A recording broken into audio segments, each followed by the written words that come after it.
श्री राघव चड्डा 14 minutes 14। Sir, आज मैं सिर्फ 2 करोड़ दिल्ली वासियों की ओर से नहीं बल्कि 135 करोड़ भारतवासियों की ओर से बोलने के लिए खड़ा हुआ हूं। सर, इससे ज़्यादा असंवैधानिक, गैर कानूनी कागज़ का टुकड़ा एक बिल के माध्यम से शायद ही आज से पहले कभी संसद भवन के भीतर लाया गया होगा। उल्टा हरि को बांधने चला, जो असाध्य था उसे साधने चला, जब नाश मनुष्य पर छाता है पहले विवेक मर जाता। कि ये बिल कैसे एक राजनीतिक धोखा है, पॉलिटिकल फ्रॉड है। दूसरा, ये कैसे एक संवैधानिक पाप है, कॉन्स्टिट्यूशनल सिन है।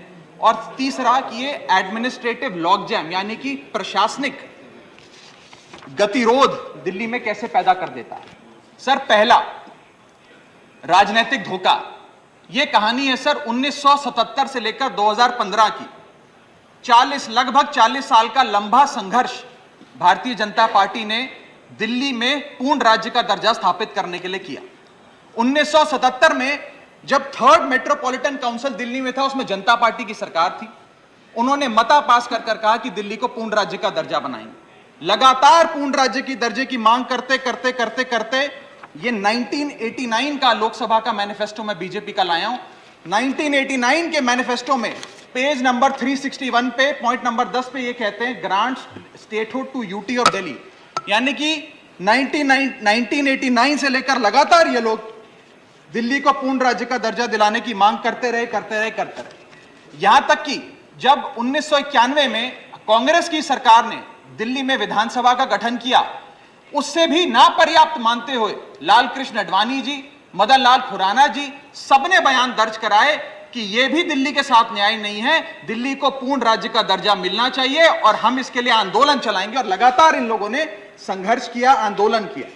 वो दिन आया जिस दिन वाजपेयी सरकार और वाजपेयी सरकार के उप प्रधानमंत्री आदरणीय लाल कृष्ण आडवाणी जी इस सदन के भीतर एक बिल लाए, द कॉन्स्टिट्यूशनल अमेंडमेंट बिल 2003, जो दिल्ली को पूर्ण राज्य का दर्जा देता है। यह बिल आडवाणी जी इस सदन के भीतर लाए और कहा कि दिल्ली को अधिकार देने की जरूरत है, दिल्ली को पूर्ण राज्य का दर्जा भाजपा दिलाएगी। इसके बाद 2013 के अपने मैनिफेस्टो में बीजेपी ने कहा हम पूर्ण राज्य का दर्जा देंगे। इनकी जून 2013 में नेशनल एग्जीक्यूटिव की मीटिंग हुई, उसमें मता पास कर कहा हम दिल्ली को पूर्ण राज्य का दर्जा देंगे। यहां तक कि इनके सांसद डॉक्टर हर्षवर्धन ने बयान दिया कि जब आदरणीय नरेंद्र मोदी जी देश के प्रधानमंत्री बनेंगे हम दिल्ली को पूर्ण राज्य का दर्जा देंगे। ये इन सब ने सर लगातार बातें कही। बिल लाल कृष्ण आडवाणी जी का, अटल बिहारी वाजपेयी जी का, मदन लाल खुराना जी का, सुषमा स्वराज जी का, अरुण जेटली जी का, सबका अपमान करने का और उनके 40 साल के संघर्ष को मिट्टी में मिलाने का काम करता है। सर, माननीय गृह मंत्री जी का बयान लोकसभा में सुन रहा था। उन्होंने कहा कि पंडित नेहरू ने यह बात रखी थी कि दिल्ली को पूर्ण राज्य का दर्जा नहीं मिलना चाहिए। मैं माननीय गृह मंत्री जी से कहना चाहता हूं, नेहरूवादी मत बनिए, आडवाणीवादी बनिए, वाजपेयीवादी बनिए और दिल्ली को पूर्ण राज्य का दर्जा देने का आज आपके पास ऐतिहासिक मौका है। दिल्ली को पूर्ण राज्य का दर्जा दीजिए। यह बिल क्यों लाया गया है? पिछले 25 साल में दिल्ली में 6 बार विधानसभा के चुनाव हुए। 6 के 6 चुनाव भारतीय जनता पार्टी बुरी तरीके से हारी। यहां तक कि 2015 और 20 में आजाद भारत के इतिहास की सबसे बड़े जनादेश की सरकार अरविंद केजरीवाल ने दिल्ली में बनाई।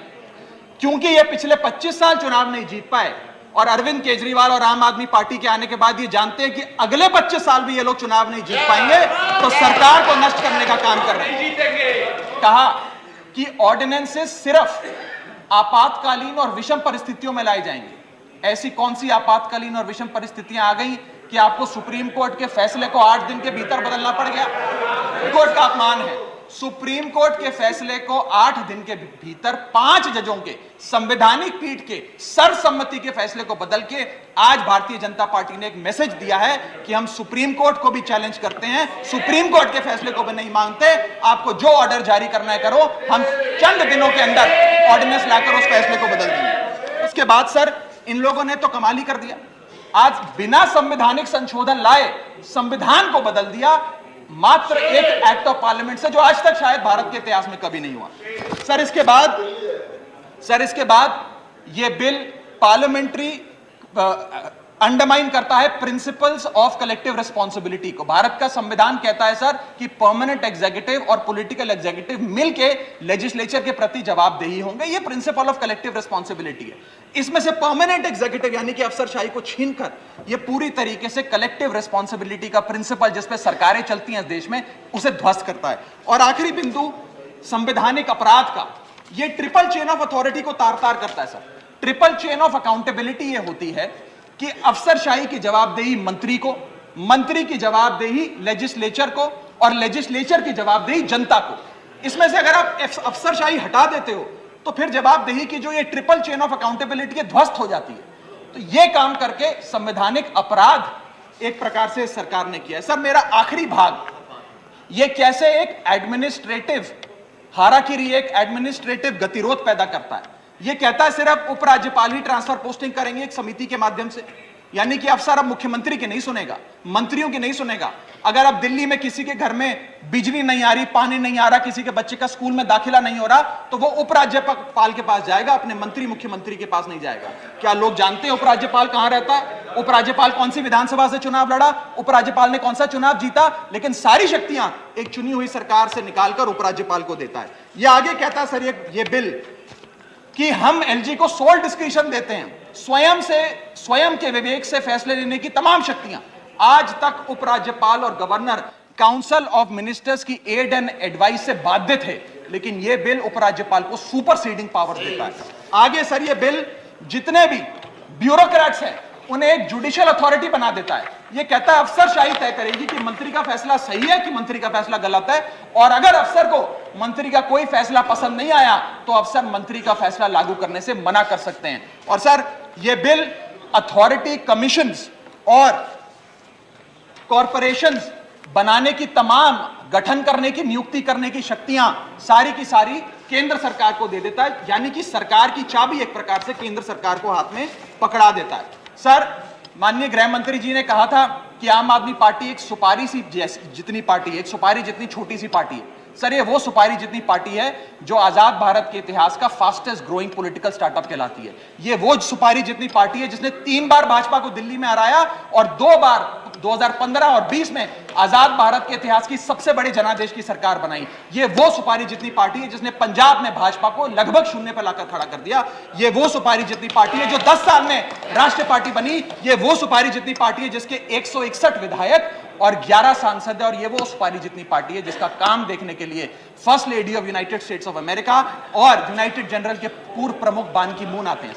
सर मैं आज अपने साथी जो आंध्र प्रदेश और उड़ीसा की सरकार चलाते हैं उन्हें कहना चाहूंगा, आपकी जरूर कुछ मजबूरियां रही होंगी जिसके चलते आपने ये फैसला लिया इस सरकार के इस बिल का समर्थन करने में। कुछ तो मजबूरियां रही होंगी, यूं ही कोई बेवफा नहीं होता। लेकिन मैं आपको कहना चाहता हूं कि आग जब लगेगी तो बहुत दूर तक जाएगी। राहत इंदौरी साहब का एक बड़ा महत्वपूर्ण शेर है, अगर खिलाफ है होने दो, जान थोड़ी है, ये सब धुआं है, आसमान थोड़ी है, लगेगी आग तो आएंगे कई घर जद में, यहां सिर्फ हमारा मकान थोड़ी है। लेकिन जब आपके घर में आग लगेगी आम आदमी पार्टी आपके साथ खड़ी होगी, मैं आपको विश्वास दिलाता हूं। सर बीच कुरुक्षेत्र के मैदान में जब युद्ध प्रारंभ होने वाला था तो युधिष्ठिर ने शंखनाद करने से पहले एक घोषणा करी और कहा कि यह धर्म की लड़ाई है। मेरी सेना में खड़े मेरे पीछे जितने योद्धा हैं, अगर उन्हें लगता है कि धर्म मेरे साथ नहीं कौरवों के साथ है तो मेरी सेना छोड़कर सामने वाली मेरी दुश्मन की सेना में जाकर खड़े हो जाएं, उनकी ओर से युद्ध करें। और अगर कौरव सेना में कोई योद्धा है जिसे लगता है कि धर्म युधिष्ठिर के साथ है, पांडवों के साथ है, तो आप कौरवों की सेना छोड़कर मेरी सेना में आइए, मैं बाहें फैलाकर आपका स्वागत करूंगा। उस समय कौरवों का एक भाई युयुत्सु कौरव सेना छोड़कर पांडवों की ओर आया और पांडवों की ओर से युद्ध लड़ा। मैं उसी बात का जिक्र करते हुए आज इस सदन में बैठे तमाम सांसदों को कहना चाहता हूं, राज्यसभा काउंसिल ऑफ स्टेट्स है, हम लोग काउंसिल ऑफ स्टेट्स है, जहां ज्यादा जिम्मेदारी बनती है राज्यों के हकों की, अधिकारों की रक्षा करने की। मैं मांग करता हूं आज आप लोग पार्टी लाइन से ऊपर उठकर, विचारधारा से ऊपर उठकर संविधान को बचाने के लिए, लोकतंत्र को बचाने के लिए इस बिल को हराइए। आज ये इतना असंवैधानिक और गैर कानूनी बिल अगर ये सफल हो गया तो हो सकता है आज के बाद आने वाले समय में ये लोग देश में चुनाव ही ना कराएं, चुनावी प्रक्रिया को खत्म करने से। बहुत बहुत शुक्रिया।